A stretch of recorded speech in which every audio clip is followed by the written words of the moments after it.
Hola chicos, mi nombre es Laura Rodríguez, soy la monitora de matemáticas y estadística en modalidad virtual y los voy a estar acompañando en el núcleo de Laboratorio de Ideas 2. Estoy retomando un poco el tema del valor de dinero en el tiempo y de flujo de caja. Vamos ahora a la práctica, vamos a hacer un flujo de caja. Entonces, ¿qué tenemos que tener presente? Tenemos que tener un estado de resultados, ¿cierto? Básicamente todo lo que esto conlleva, ventas, costos, gastos, el valor de la inversión, todo. Y adicional a esto tenemos que establecer un costo de oportunidad, que habíamos dicho que también se le llama TIO, y la inflación anual que tenemos, ¿cierto? Y obviamente, como ya hicimos todo el estudio de mercadeo, de logístico y de toda la jerarquía, entonces necesitamos un volumen estimado de ventas para hacer la proyección, ¿cierto? Entonces aquí vamos a hacer un simulador. Tenemos un simulador de 80,000 unidades que vamos a vender. El precio va a ser 1,470 y el costo por unidad va a ser de 525, ¿cierto? Entonces, lo primero que yo tengo que hacer es ajustar, digamos que lo vamos a hacer en un lapso de 5, 7 años, ¿cierto? Este simulacro lo vamos a hacer en un lapso de 10 años. Entonces, lo primero es saber en qué periodo voy a hacer mi flujo de caja. En este caso va a ser a 10 años.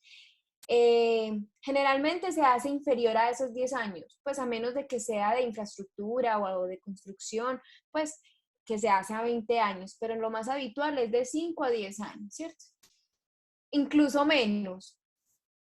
Entonces, lo primero que vamos a hacer es ajustarlo a la inflación. Entonces, se supone que el precio y el costo lo tenemos aquí, ¿cierto? Ahora vamos a ajustarlo. ¿Cómo lo vamos a ajustar? Es muy sencillo. Hay dos maneras.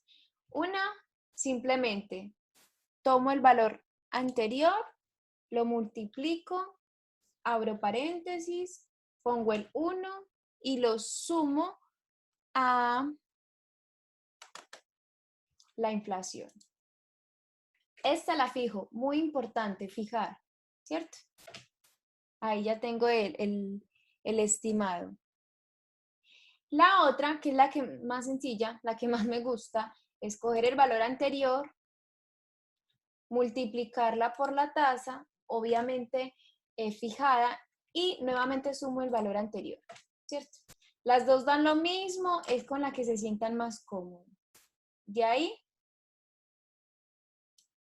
simplemente arrastramos. Ay, ¿por qué no me deja arrastrar? Ya bueno.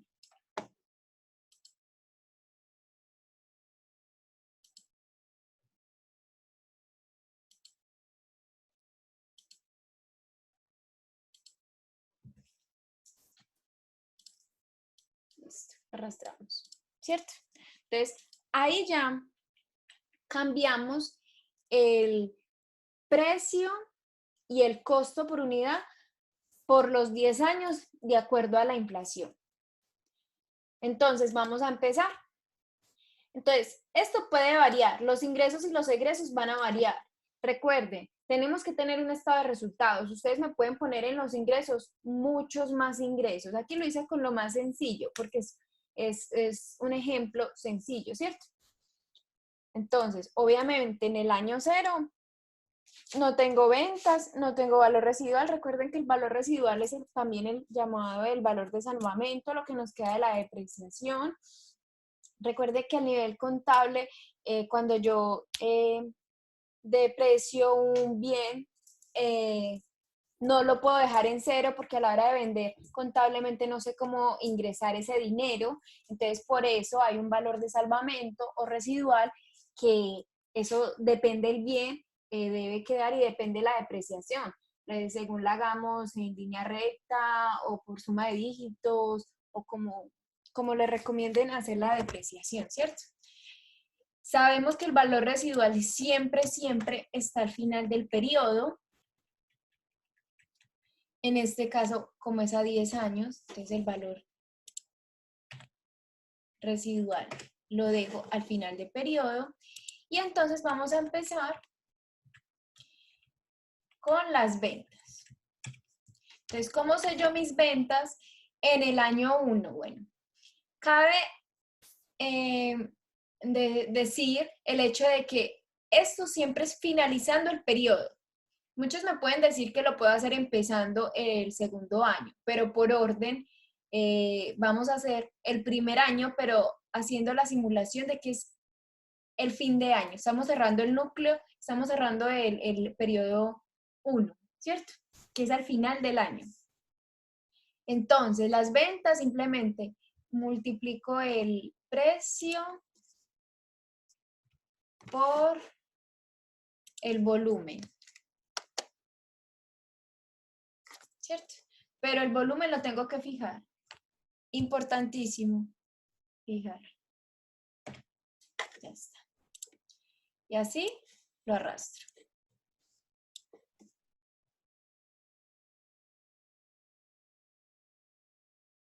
Listo. Entonces sabemos que valor residual no tenemos en el año 0, en el año 1. El deber ser es irlo depreciando cada año, como ya saben. Costos fijos, obviamente en el año 1 no tengo costos fijos, en el año 0 no tengo costos fijos, no tengo costos variables, no tengo gastos, pero sí tengo inversión. La inversión aquí, en este caso, va a ser de 120 millones. Pongo la inversión en el año 0, que es con lo que empiezo a trabajar. En el primer año, mi costo fijo va a ser de 18 millones. Pero en el segundo año, lo que tengo que hacer es ajustarlo de acuerdo a la inflación, ¿cierto? Entonces, nuevamente, hay dos maneras de ajustar de acuerdo a la inflación, las que le quede más sencilla. Para mí, la más sencilla es esta. Recuerden siempre fijar la inflación, el volumen de ventas, ¿cierto? La TIO. Y voy arrastrando hasta el periodo 10. El costo variable. El costo variable también lo debo de ajustar, pero este no va a ser obviamente por el valor de los precios, sino por el valor del costo. Entonces el costo en el año 1 por el total de volúmenes que voy a vender, y este lo fijo y así arrastro. Listo. Mis gastos de marketing también son 21 millones. Mis gastos de administración también son 7 millones. Y estas igual los ajusto con la inflación. Entonces cojo el anterior, le multiplico la tasa, la fijo y le sumo nuevamente el anterior. Cojo el anterior, le multiplico la tasa, la fijo y le sumo el anterior. Y así voy arrastrando. Importantísimo es que no hagan nada manual, que todo lo vayan haciendo arrastrando en la fórmula. ¿Por qué? Porque después cuando ustedes quieran, de pronto la inflación era de 3,8 sino 3,9, entonces automáticamente todo les va a cambiar. Mientras que si hacen algo manual, tocan ir y ver dónde pusieron la parte manual, volver a modificar.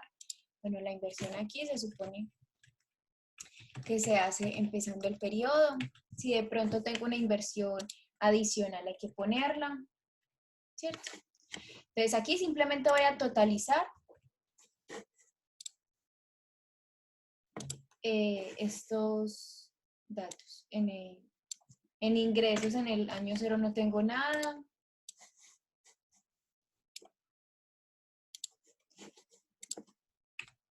En egresos en el año 0 sí tengo.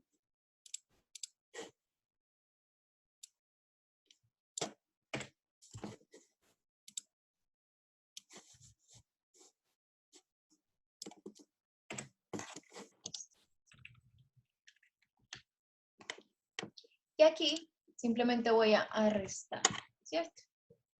Más y menos. A los ingresos le resto los de egresos. Aquí estamos haciendo básicamente un estado de resultados para ver cuál es la utilidad. Para ver qué tanto rendimiento tiene este proyecto, ¿cierto?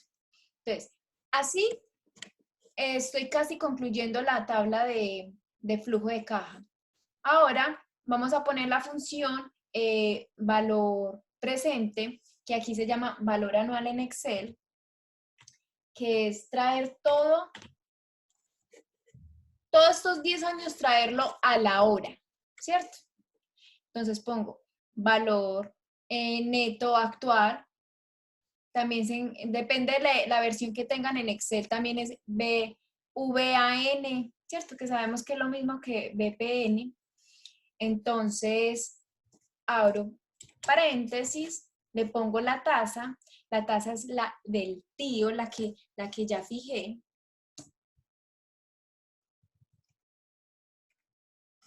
¿Cierto? Entonces le pongo la tasa y los datos del periodo 1 al 10. Cierro paréntesis y abajo voy a hacer lo mismo. BNA, pero ya con los egresos, como ahí lo dice, donde pongo la tasa y pongo los valores. ¿Cierto? Del 1 al 10. ¿Por qué?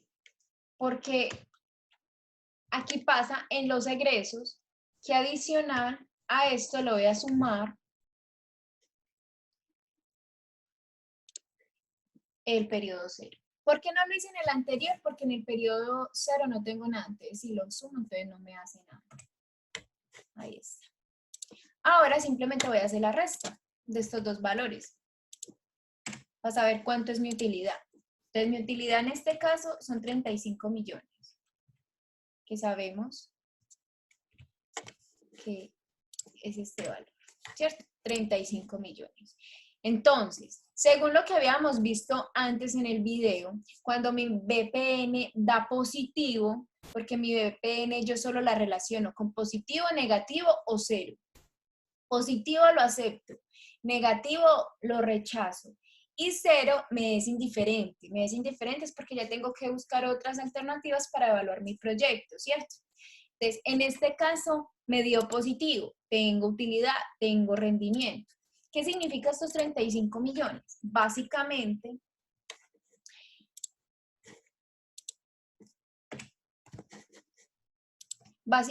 me está diciendo que estos 2.500, bueno, aquí hay que restarle.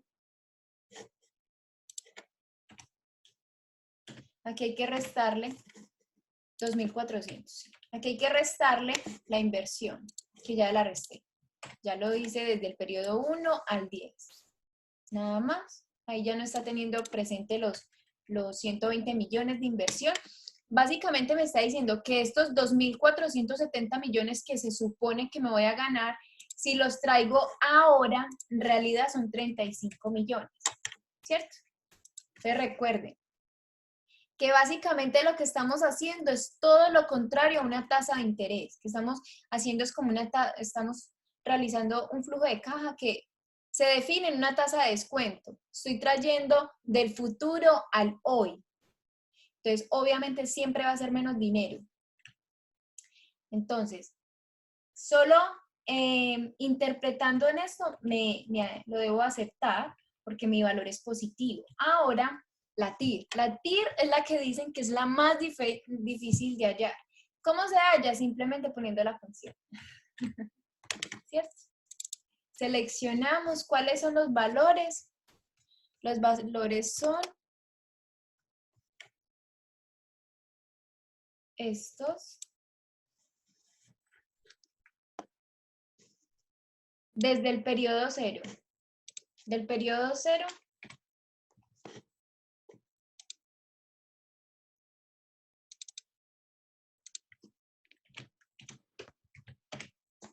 Desde el periodo cero.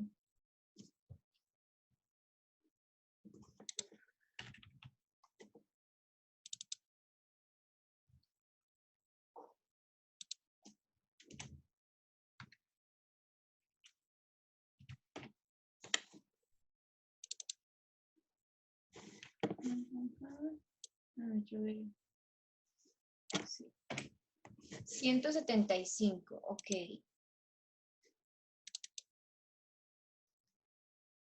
Ok, aquí me estaba equivocando porque es los ingresos menos los ingresos y yo los estaba sumando. Entonces aquí me van a cambiar un poquito los datos. Entonces, mi TIR dio 25,13. La TIR, la interpretación de la TIR siempre es comparada con mi costo de oportunidad, o sea, con mi TIO, con mi tío, ¿cierto? Entonces, si la TIR es mayor a mi tío, acepto el proyecto, ¿cierto? Aquí me está rentando un 7,13% más que el tío, ¿cierto? Entonces, ¿qué podemos concluir en esto? Por ejemplo, si yo en vez de poner 80.000 unidades pongo 5.000. Entonces, fíjense que aquí solo voy a tener pérdidas. Si yo tengo un volumen de ventas de 5.000 pesos, de 5.000 unidades, solo voy a tener pérdidas, ¿cierto? Entonces, definitivamente aquí rechazo este valor es tan diminuto que ni me lo toma. Si volvemos al anterior y por el contrario tengo unos gastos no de 21 millones, sino de 1 millón. Ay, puse 100.000. Y de 600, ¿cierto? Noten que aquí mi TIR se dispara. Es un 49,42 superior a un 18. Entonces, yo aquí, ¿a qué puedo interpretar? Que este negocio definitivamente va a dar mucha utilidad. Entonces, que aquí posiblemente esté haciendo mal mi flujo de caja, porque es que un negocio que esté tan encima, que sea tanta la diferencia a mi tasa de oportunidad, da la impresión de que se hizo algo mal, que no se estimaron bien los gastos o los costos, que hay algo que no concuerda, que estoy estimando, pues estoy sobreestimando mi producción, estoy poniendo que voy a vender más de lo que realmente debo vender. Entonces, cuando son resultados así tan positivos, también da la incertidumbre de que se hizo algo malo. Entonces, también hay que validar y revisar. En mi estado de resultados, aquí pueden haber muchos más valores. Aquí pueden haber obviamente la depreciación, porque sabemos que si tenemos un valor de salvamento o residual, periodo a periodo se tiene que hacer la depreciación. Sabemos que si tenemos una inversión, posiblemente con acreedores bancarios, entonces tenemos unos intereses. También sabemos que tenemos unos impuestos que pagar y unos impuestos que nos devuelven. O sea, también sabemos que adicional podemos tener otro tipo de inversiones, no solo en el periodo cero, sino en otro determinado periodo, ¿cierto? También que podríamos ir ajustando, porque miren que aquí ajustamos todo los año tras año. Por ejemplo, la inflación siempre no va a ser del 3,8. Entonces aquí también se podría hacer un estudio de correlación y regresión y podemos estimar, viendo el historial de la inflación en los próximos 10 años, cuánto se supone que va a subir. Obviamente eso tiene un margen de error, como por ejemplo lo que nos está pasando ahora con la pandemia. Pero si no hubiese pasado esto, generalmente se pueden hacer unos estudios. Bueno, chicos, entonces nos recuerden que tenemos una asesoría para profundizar un poquito más en flujo de caja. Podemos ver otros parámetros y meterle un poquito más del estado de resultados a estos ingresos y egresos para tener más, no solo un flujo neto, sino un flujo bruto o operativo, o sea, como más en estado de resultados. Y también podemos analizar un poquito el flujo de caja que tengan cada uno, a ver si es viable o si está muy fuera de la realidad. Bueno, chicos, cualquier cosa que necesiten, recuerden monitorías@ceipa.edu.co. Feliz noche.